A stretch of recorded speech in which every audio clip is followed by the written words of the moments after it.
Era la década de los 80 cuando en varias ciudades cercanas del estado de Minnesota sucedieron una serie de casos de secuestros y agresiones sexuales sin resolver contra adolescentes y niños varones. De todos ellos, uno en específico tuvo un giro inesperado. En octubre de 1989, un niño de 11 años, de nombre Jacob Wetterling, desapareció y después de 27 años de búsqueda e investigación, por fin el misterioso caso de su desaparición tuvo un cierre luego de una confesión escalofriante.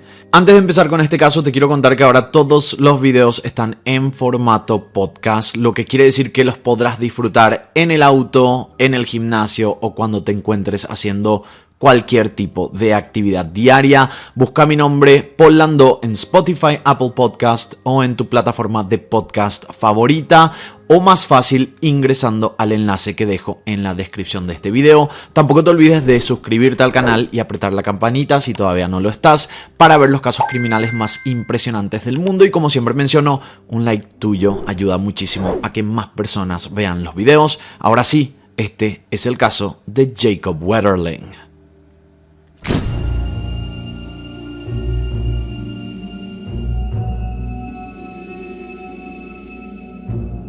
Todo comenzó la noche del 22 de octubre de 1989. Era domingo y en la casa de los Wetterling, ubicada en St. Joseph, Minnesota, los padres llamados Patty y Jerry tenían que salir a una reunión en la casa de un amigo, a unos 32 kilómetros de distancia. La hija mayor, llamada Amy, de 13 años, se encontraba en la casa de un amigo. En la casa de los Wetterling estaban Jacob, que tenía 11 años, con su hermano Trevor, de 10 años, su hermana menor Carmen, de 8, y el mejor amigo de Jacob, llamado Aaron Larson. Esa noche comieron unas pizzas y decidieron salir para ir a un videoclub, para alquilar películas para ver en casa. En este caso, los chicos iban a ir a una tienda que se llamaba Tom Thumb, como el clásico musical de los 60. Antes de salir, los hermanos Wetterling necesitaron el permiso de sus padres. Eran niños que nunca antes habían salido tan tarde de la casa. Entonces Trevor llamó a sus papás. Su mamá se negó rotundamente. Era demasiado oscuro. Trevor habló también con su papá para tratar de convencerlo y tampoco estaba muy seguro del plan. Le preocupaba que sufriera algún accidente porque era una zona muy oscura e irían en bicicleta. Entonces Trevor le dijo a su papá que iban a llevar una linterna y chalecos reflectivos. Con eso convencieron a Jerry.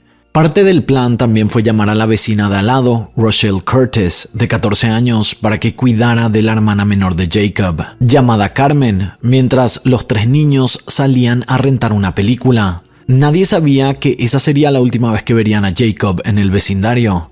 Rochelle vio cómo Jacob se puso su chaleco reflectivo naranja sobre su chaqueta roja de hockey y después ya los vio irse en sus bicicletas. El videoclub al que iban estaba a unos 15 minutos en bicicleta, pero el camino por el que iban a pasar era rural. Se podía ver algunos campos de maíz, una zona boscosa y cuando se iban acercando a la ciudad, unas cuantas casas. Mientras andaban en bicicleta por la carretera, los niños pasaron por un largo camino de grava y en algún lugar cerca de ese camino de entrada, los niños mencionaron que escucharon un crujido en el maíz. Finalmente llegaron a la tienda Tom Thumb y alquilaron la comedia La pistola desnuda. Luego se volvieron a subir a sus bicicletas para volver a la casa. Pasaron unas cuantas cuadras de casas y las luces del pueblo se fueron apagando en la distancia.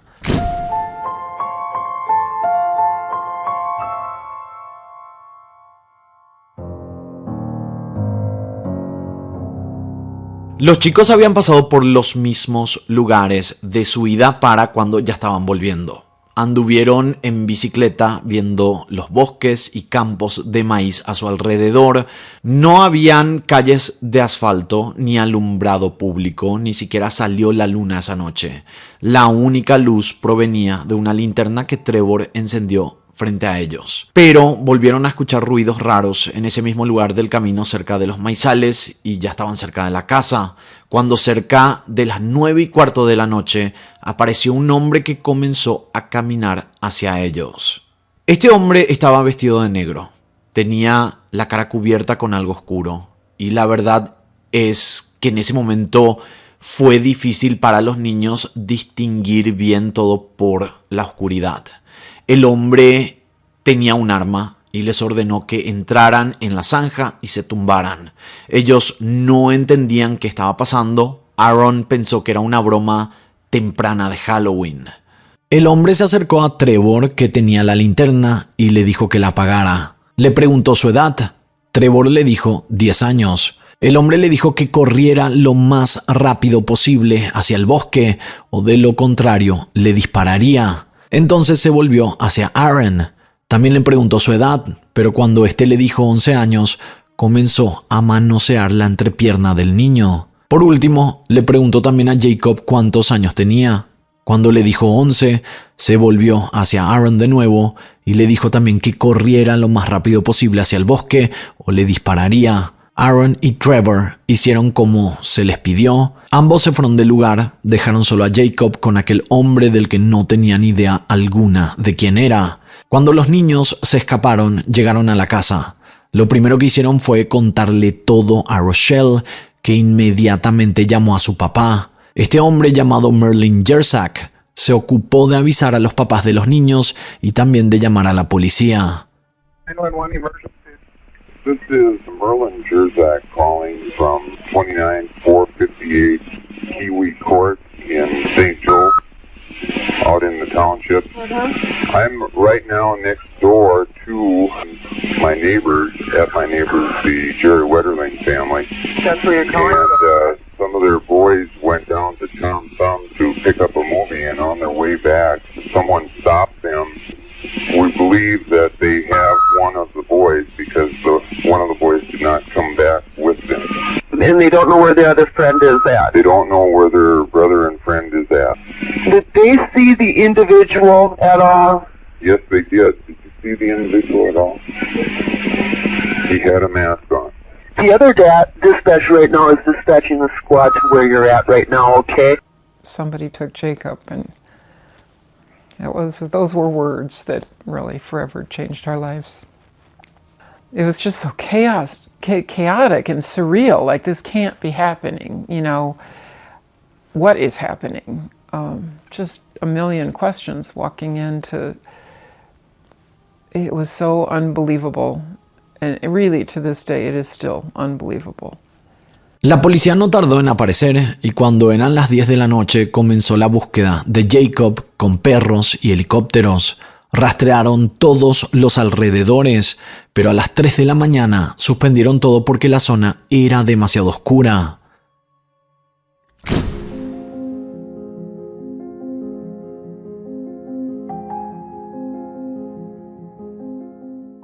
La primera información con la que contaban los investigadores era la descripción de los hechos y la del hombre que ese 22 de octubre se encontró con los 3 niños.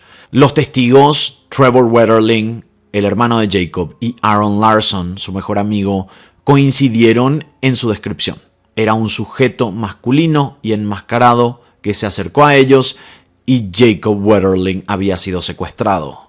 En la zona del lugar del secuestro se encontraron huellas de neumáticos y de pisadas. Las huellas de los neumáticos en la escena se identificaron como los de la marca de neumáticos Sears Superguard. Se hicieron moldes de yeso a partir de las huellas de los zapatos que parecían ser de Jacob, y estas huellas de niño estaban de tal manera que indicaban resistencia. Las huellas de los neumáticos indicaban que el secuestrador utilizó un vehículo para llevarse a Jacob del lugar. También fotografiaron huellas del tamaño de un adulto. El hermano de Jacob, Trevor, le dijo a la policía que el sospechoso medía aproximadamente unos 77 centímetros, que vestía ropa oscura, tenía una media de nylon sobre la cara y que estaba armado con una pistola.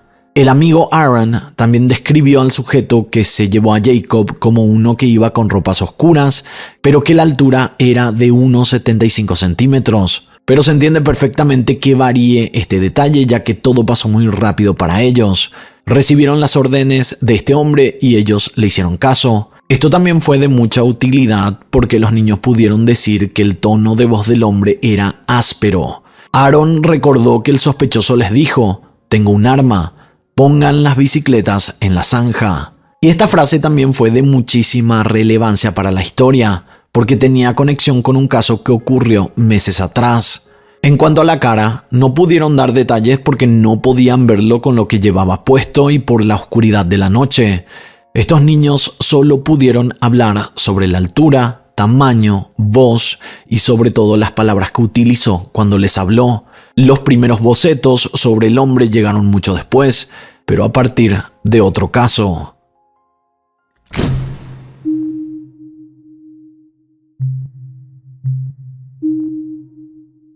Ahora hablemos de la víctima. ¿Quién era Jacob? Jacob Irwin Wetterling nació el 17 de febrero de 1978. Era un niño estadounidense de Saint Joseph, Minnesota. Cuando lo secuestraron tenía solo 11 años de edad y estaba en sexto grado. El niño medía 1,52 m, era delgado, de cabello oscuro y tenía ojos azules como su mamá. A Jacob le encantaba ver fútbol y jugar al hockey y béisbol con sus amigos. Se hacía pasar por locutor deportivo cuando veía partidos por televisión con su papá. De grande, quería ser veterinario. Según la descripción de Jacob, era muy apasionado en lo que hacía. Y según sus papás, todo lo hacía a 100% y ponía mucho interés en cada pequeña cosa que hacía. Era un buen chico, le encantaba jugar con sus hermanos. Su hermana menor, llamada Carmen, tenía 2 amigos imaginarios y Jacob solía hablar con ambos y asegurarse de que estuvieran bien. La familia Wetterling estaba compuesta por Jerry Wetterling, el padre, Patty, la madre, la hija mayor, Amy, de 13 años, le seguía Jacob, de 11, Trevor, de 10 y la hija menor, Carmen, de 8 años. Jerry Wetterling, el padre, nació cerca de la ciudad de Mason, en Iowa, en el año 1948. Era un quiropráctico con un negocio en crecimiento en la ciudad de Saint Joseph. Era presidente de la sucursal local de la Asociación Nacional para el Progreso de las Personas de Color, el Local Branch of the National Association for the Advancement of Colored People. Patty Wetterling nació el 2 de noviembre de 1949, era ama de casa y una ex profesora de matemáticas que se había mudado a Saint Joseph con su esposo, con Jerry, para criar a sus hijos. Su casa estaba ubicada en una zona con callejón a las afueras de una pequeña ciudad rodeada de mucha naturaleza. Actualmente tiene 74 años. Tras el secuestro de su hijo, se convirtió en una activista del movimiento para la protección de la infancia, convirtiéndose en defensora de la causa de los niños desaparecidos. Patty y su esposo Jerry crearon el Centro de Recursos Jacob Wetterling, cuyo objetivo es prevenir la explotación de los niños. Trevor Wetterling, el hermano, creció junto a Jacob y compartían un excelente vínculo con su familia. Según las descripciones que se tienen de los hermanos Wetterling, estos fueron inseparables desde la infancia.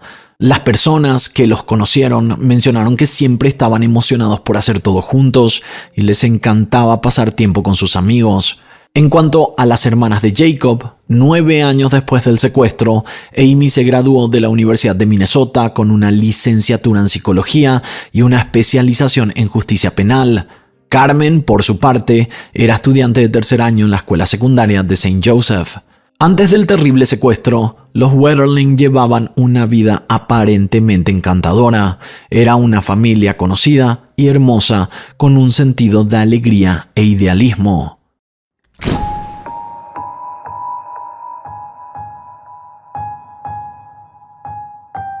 Ahora vamos 9 meses antes del secuestro de Jacob. Exactamente el 13 de enero de 1989, cuando un niño de 12 años llamado Jared Sherrill fue secuestrado y agredido sexualmente cerca de Cold Spring, en Minnesota, cuando volvía de reunirse con su grupo de amigos.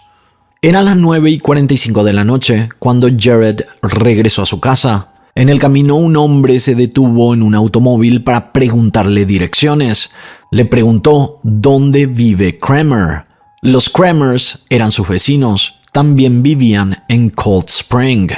Esta información hizo que los investigadores sospecharan que se podría tratar de una persona del barrio. Mientras Sherrill respondía a la pregunta de la dirección, el agresor obligó al niño a subir al asiento de atrás de su auto, diciendo que tenía un arma y que no tenía miedo de usarla. Posteriormente lo llevó a un lugar más alejado y lo agredió sexualmente. Hay otros datos que también compartió Jared en cuanto a lo que este hombre le dijo antes de que lo soltara. Le dijo que tenía una cita en el Red Carpet Bar en St. Cloud, datos que también indicarían que era una persona que vivía en la zona. Cuando Jared fue liberado por su agresor, le dijo que corriera y no mirara atrás o dispararía. Esto también era bastante similar a lo que escucharon Trevor y Aaron en la noche en que secuestraron a Jacob. Pero había una diferencia. Este hombre no llevaba nada que le cubriera la cara y Jared pudo describir a su agresor de la siguiente manera.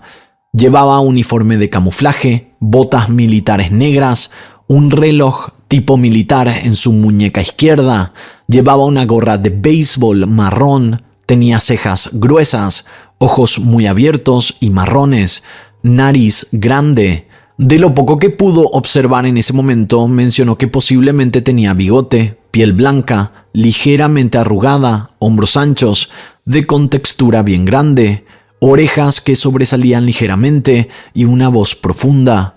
En cuanto a la altura, mencionó que podría tener entre 1,70 m a 1,72 m y con un peso aproximado de 77 kilos. También dijo que la edad rondaba entre los 30 y 40 años. Inclusive pudo recordar la dentadura de este hombre. Dijo que la fila inferior de sus dientes estaban algo torcidos. Con esta descripción se hicieron los bocetos. En cuanto al vehículo que manejó el hombre, Jared dijo que era un auto de color azul. Tenía olor a nuevo, asientos envueltos en tela, correas de cuero oscuras a lo largo de los bordes del asiento y una franja azul que atravesaba el centro del asiento. El vehículo tenía un portaequipajes en el maletero y tenía cerraduras de seguridad para niños. En el caso de Jared, el sospechoso dejó escapar a su víctima después de la agresión. No acabó con su vida, lo dejó correr y se quedó con sus jeans y ropa interior. El parecido con el secuestro de Jacob estaba en la ubicación y distancia en que ocurrieron los hechos. Recordemos que a Jacob, Trevor y Aaron los interceptaron a solo 16 kilómetros de donde agarraron a Jared. También tomemos en cuenta que el rango horario en el que ocurrieron los hechos eran similares. A Jacob lo secuestraron a las 9:15 de la noche y a Jared a las 9:45 de la noche. En breve continuamos con este caso. Antes quiero agradecer a todos los miembros del canal que están mes a mes y que tienen beneficios únicos, como por ejemplo tener los videos antes y sin comerciales, emojis exclusivos para usarlos en la caja de comentarios y la insignia de batería que se va cargando con los meses. Por tan solo 99 centavos de dólar tenés acceso a todos estos beneficios y de paso es una manera de ayudar a este canal. Para ser miembro solo tenés que apretar el botón unirse o con el enlace en la descripción. Ahora sí, seguimos con este caso.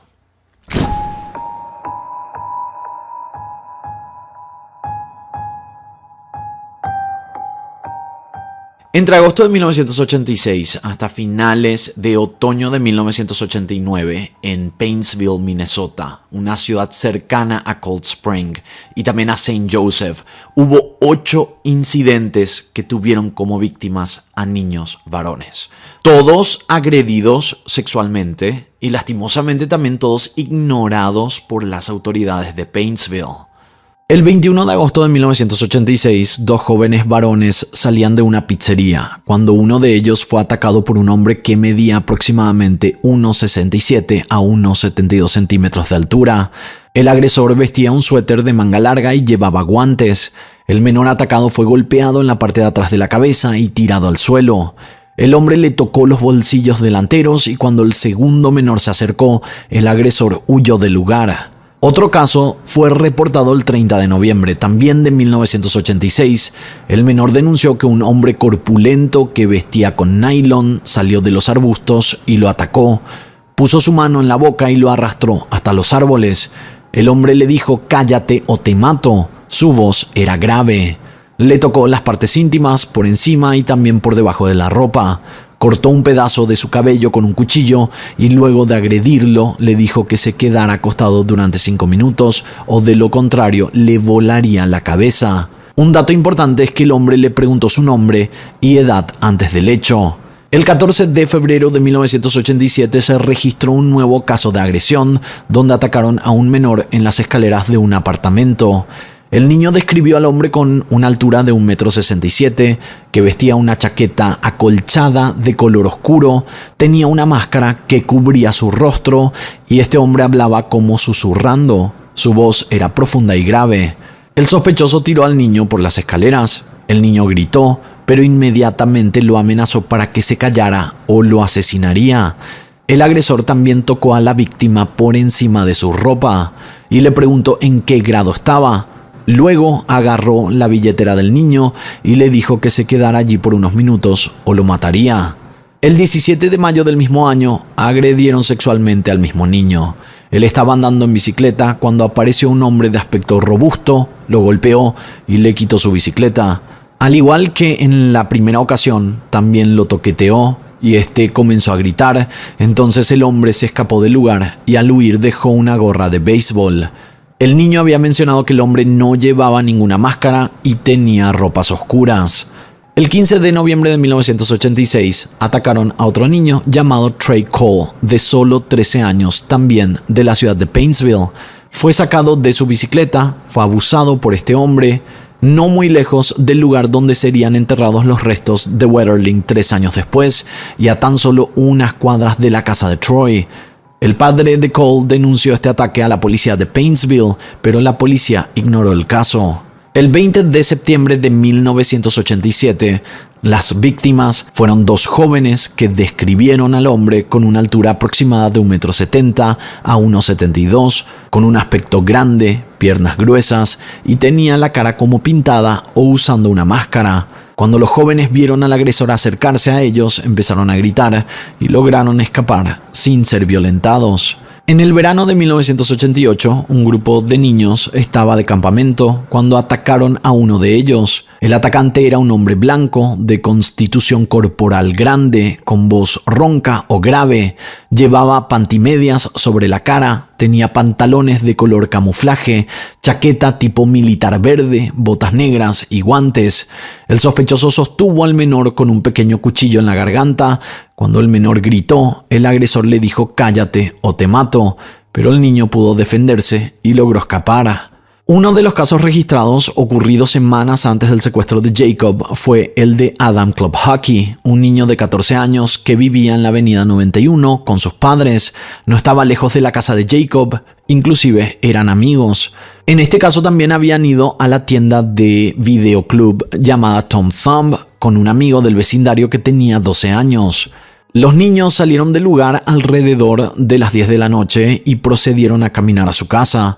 A medida que se acercaban a la 91 Avenue en Baker Street, se giraron para caminar hacia la casa de un amigo.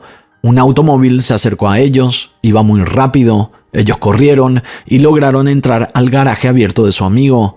El vehículo se detuvo en la entrada, luego cruzó la calle en reversa hacia otro camino.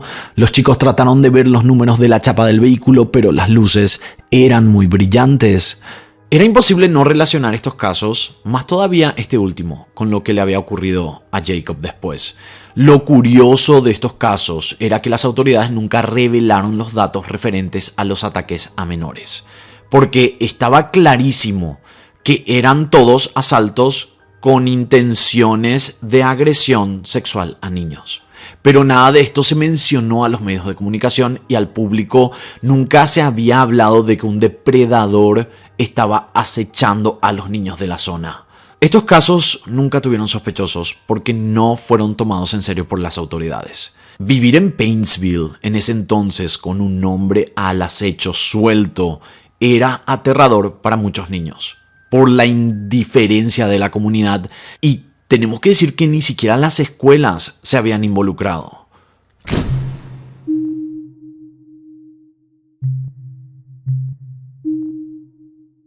Ahora volvamos a octubre de 1989, a solo días después del secuestro de Jacob. El FBI junto a expertos en perfiles psicológicos empezaron a trabajar en la búsqueda de los sospechosos y uno de ellos sugirió que el secuestrador probablemente era un hombre blanco, solitario y con alguna deformidad física que cometió un crimen similar en su pasado. También estaban casi seguros de que estaban buscando a un delincuente sexual que probablemente abandonó el área. de Jacob sugirieron que podría ya estar sin vida. El 6 de noviembre, en búsqueda de sospechosos, la policía apuntó a que el agresor podía estar dentro de la tienda donde pudo ver a los niños, donde después los siguió. Entonces los primeros bocetos que publicaron fue el retrato del hombre visto en la tienda Tom Thumb la noche del secuestro. Los que lo vieron esa noche en el videoclub lo describieron como alguien que miraba con furia a los clientes. Dijeron que era blanco, de aproximadamente 50 años, pesaría como 90 kilos y tenía el pelo blanco. 6 días después, la policía publicó 2 bocetos más relacionados con intentos de secuestros fallidos en la zona. Estos 2 bocetos coincidían con el que hicieron del hombre que fue visto acechando en la tienda de Tom Thumb en la noche del secuestro de Jacob. Así fueron de boceto en boceto hasta finalmente tener un boceto final en noviembre. Jared, el niño de 12 años que fue víctima en un caso de agresión anterior, ayudó a los investigadores a crear un boceto del hombre que lo agredió, y fue allí que los investigadores relacionaron los 2 casos y con este nuevo boceto dieron con el primer sospechoso, un hombre llamado Danny James Henrik, que tenía 26 años de edad.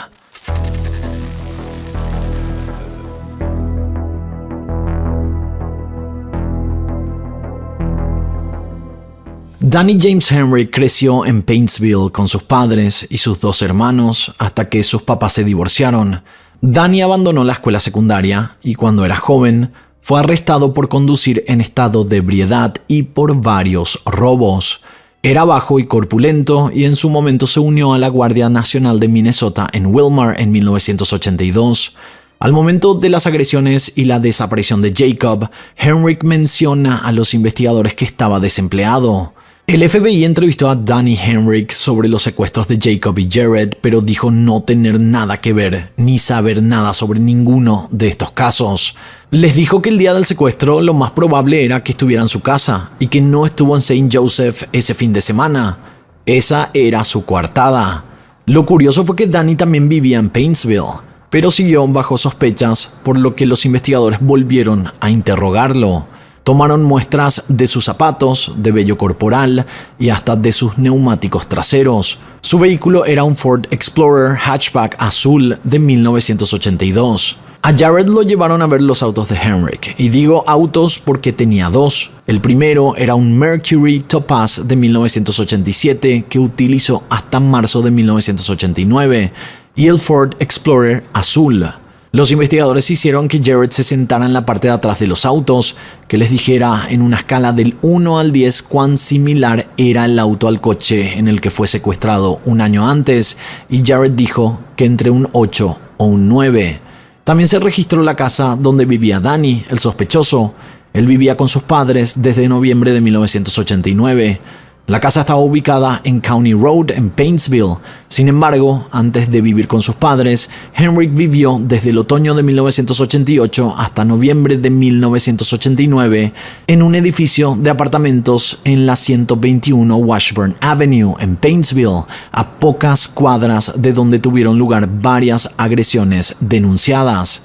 Registraron su vivienda en busca de Jacob y se llevaron ropa, un arma, documentos y materiales que pudieran vincularlo al caso.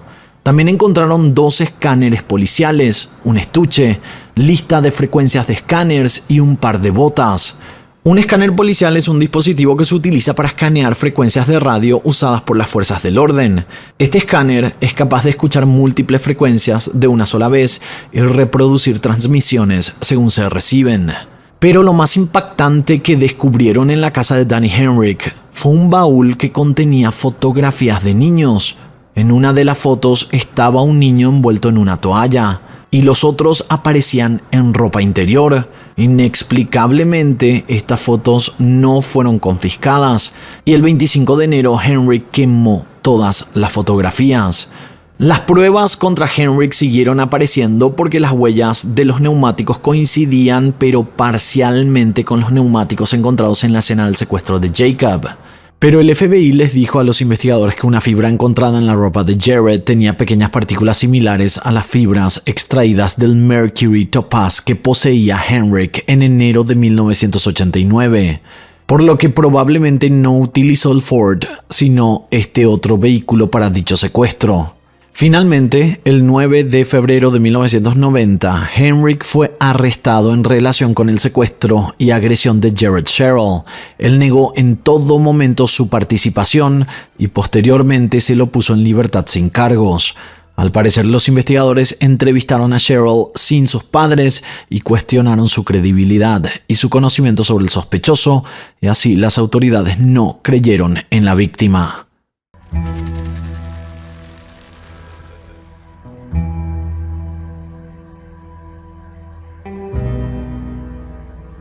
Duane Allen Hart, de 42 años, que trabajaba como camionero, fue otro sospechoso del caso del secuestro de Jacob, quien en la década de los 80 vivía cerca de Paintsville, cerca de donde se cometieron una serie de delitos sexuales que parecieron terminar después del secuestro de Jacob. A Hart se lo tenía en la mira tanto para el secuestro de Wetterling como para los otros 8 casos de agresión sexual a niños en Paintsville. Los padres de Danny Henrik se divorciaron cuando él tenía 15 años y Duane Hart entró a su vida en esa época cuando empezó a salir con su mamá. El hermano mayor de Danny, llamado David, mencionó que fue víctima de abuso de Duane y es muy probable que también hubiera abusado sexualmente de Danny Henrik cuando era menor de edad. Hasta puede que haya sido de alguna manera un ejemplo para él. Según los registros judiciales de la época, Hart cometió cientos de agresiones sexuales a al menos 10 niños menores, que tenían edades comprendidas entre los 8 y 15 años. Para abusar de ellos, les suministraba alcohol y marihuana. Durante 3 décadas se mudó entre las pequeñas ciudades de Hawick, Eden Valley, New London, Belgrado, St. Joseph y Paintsville. Los investigadores creen que pudo haber habido decenas de víctimas a lo largo de esas 3 décadas en todas esas zonas. Duane Hart fue arrestado 3 meses después del secuestro de Wetterling, en enero de 1990. Fue arrestado en una granja de patatas cerca de Brewton, Minnesota, porque fue acusado de abusar sexualmente de 2 niños durante el verano de 1987 y el otoño de 1989, y se le impuso una fianza de $100,000 en la cárcel del condado de Kandiyohi. Más tarde, esa primavera, 4 jóvenes más se presentaron y Hart fue condenado por 6 cargos de conducta sexual criminal. Se declaró culpable y fue sentenciado a 52 meses de prisión por sus crímenes en el condado de Kandiyohi y a 64 meses por sus crímenes en el condado de Stearns. Fue trasladado al Centro Correccional de Minnesota en Lino Lakes, fue internado civilmente como psicópata sexual e internado en el programa de delincuentes sexuales de Minnesota en Moose Lake.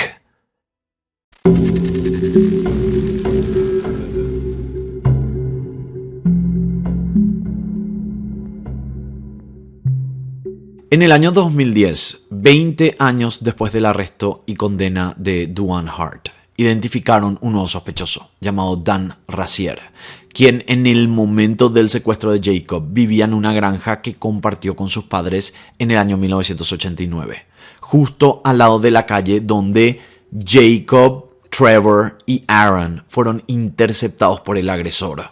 En ese momento Dan era solo un vecino y la policía no lo tomó muy en serio. No lo entrevistaron exhaustivamente la noche del secuestro, aunque estaba en la casa y había visto un auto pequeño y oscuro acercarse por el camino de la entrada, un auto que podría haber sido del secuestrador. Sin embargo, con el correr del tiempo, los nuevos investigadores tenían nuevas teorías que apuntaban a Dan, entonces se pusieron a investigarlo. Vigilaron su correo y también lo vigilaban a él. Le colocaron un micrófono a la mamá de Jacob e hicieron que le preguntaran a Razier sobre el secuestro, pero nada había salido de esto. Cuando tuvieron la oportunidad, fueron a registrar la granja donde vivían los Razier. Esto porque fue cerca de allí donde encontraron los últimos rastros del niño desaparecido. Para el registro de la propiedad se utilizaron retroexcavadoras y también perros de rastreo, y uno de ellos detectó el olor de Jacob en la zona.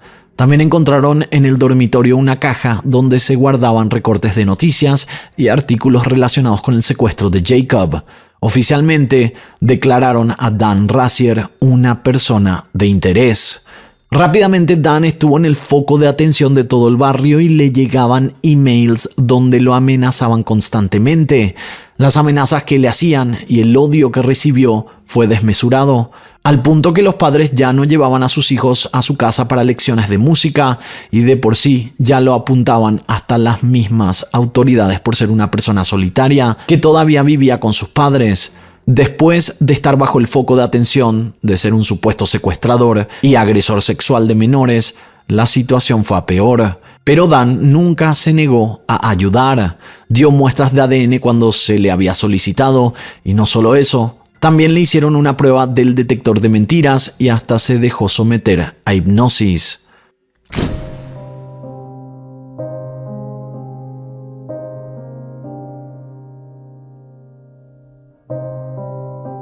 En julio del año 2012 se recuperó el ADN que se obtuvo de la muñeca de la sudadera que llevaba Jared cuando fue secuestrado en enero de 1989.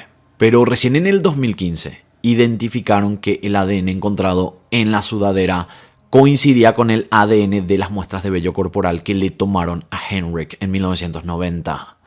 Con estos resultados pusieron en marcha la nueva búsqueda de evidencias contra Henrik y registraron su casa en Annandale, Minnesota.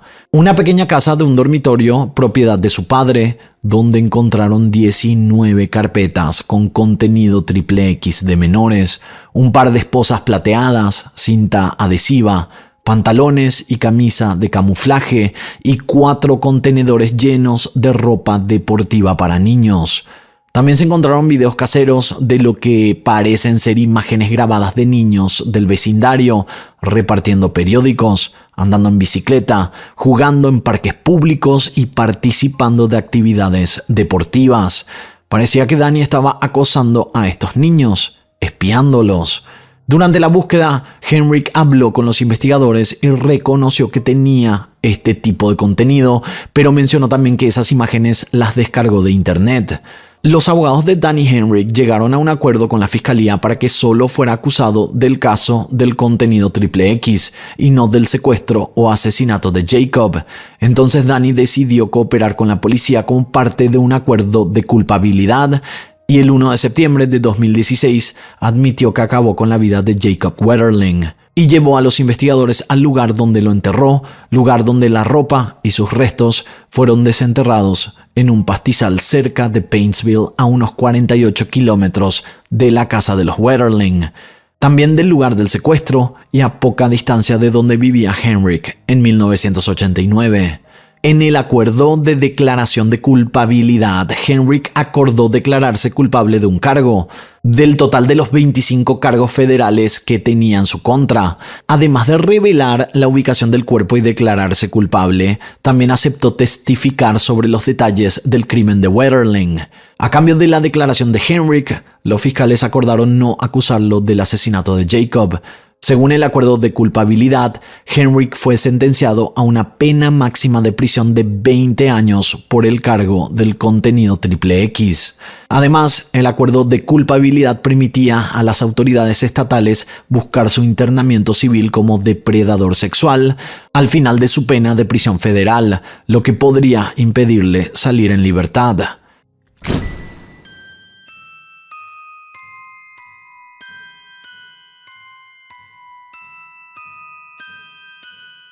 Los detalles que dio Henrik sobre sus crímenes fueron escalofriantes.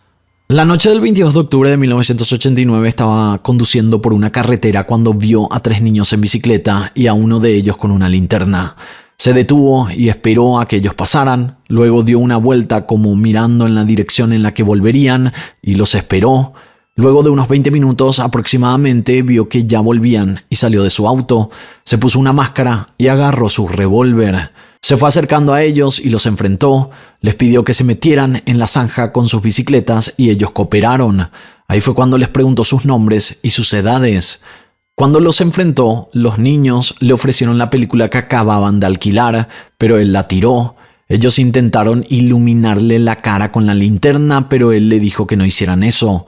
Luego de manosearlos, les dijo a Trevor y a Aaron que huyeran, así como la declaración de los chicos. También les dijo que no miraran atrás o dispararía, y cuando ya no los vio, llevó a Jacob a su auto. En el auto lo esposó en el asiento delantero del pasajero. Jacob le preguntó qué hizo mal, y este no le respondió. Luego llevó a Jacob a un lugar alejado que fue donde ocurrió el abuso. Jacob en un momento le preguntó si le iba a llevar a su casa y el hombre le dijo que no porque estaba muy lejos. Entonces Jacob empezó a llorar. Cuando Henrik notó que había una patrullera en la carretera, entró en pánico y sacó su revólver. Lo cargó con 2 balas y le dijo a Jacob que se diera la vuelta. Jacob no entendía qué estaba pasando y se dio la vuelta.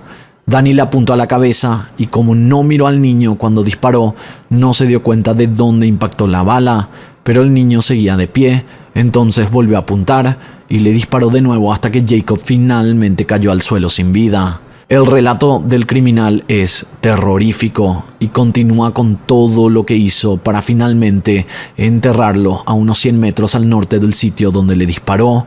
Hasta el año siguiente, él volvía al lugar donde lo había enterrado para mover los huesos, el cráneo y la ropa a otro sitio, donde fue que finalmente lo habían encontrado. Todas las pruebas iniciales que se tenían del secuestrador en el año en que sucedieron los hechos dirigían la mirada hacia este primer sospechoso. Sin embargo, los errores que tuvieron las autoridades hicieron que el caso se prolongara, dejando que la esperanza de su familia, la familia de Jacob, aún siguiera con vida y se extendiera por 27 años.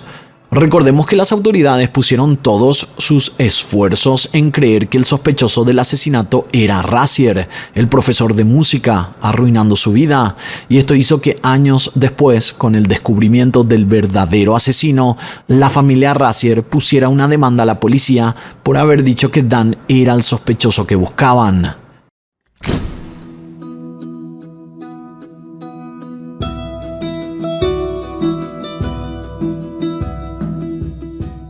La mamá de Jacob, llamada Patty, se convirtió en activista del movimiento para la protección de la infancia y defensora de la causa de los niños desaparecidos cuando Jacob desapareció. Patty y su esposo, llamado Jerry, crearon el Centro de Recursos Jacob Wetterling, cuyo objetivo es prevenir la explotación de los niños. Con el suceso del secuestro y agresión de Jacob, se inició una campaña para proteger a los niños, gracias a la cual en 1991 se creó una ley estatal en Minnesota para proveer a las autoridades de una lista completa de delincuentes sexuales en ese estado, algo de lo que carecían cuando él había desaparecido. Lo realmente escalofriante de este caso es que pudo prevenirse, ya que las autoridades, cuando ocurrió la agresión del caso de Cold Spring, casi de inmediato identificaron al sospechoso que era Henrik, aun siendo este tipo de delitos muy graves, y deberían haber sido llevados ante la justicia con prontitud para la seguridad del público. Los policías, después de aproximadamente solo un mes de la investigación, dejaron de perseguir a Henrik. Ellos además nunca proporcionaron una explicación pública del motivo del cese de la investigación por el asalto del 13 de enero de 1989. Si hubieran realizado una investigación competente en 1989, antes del secuestro de Jacob, probablemente Jacob hubiera estado con vida actualmente. Y la noche del 22 de octubre hubiera sido distinta para los 3 chicos que solo tenían ganas de pasar un buen momento y que solo querían ver una película.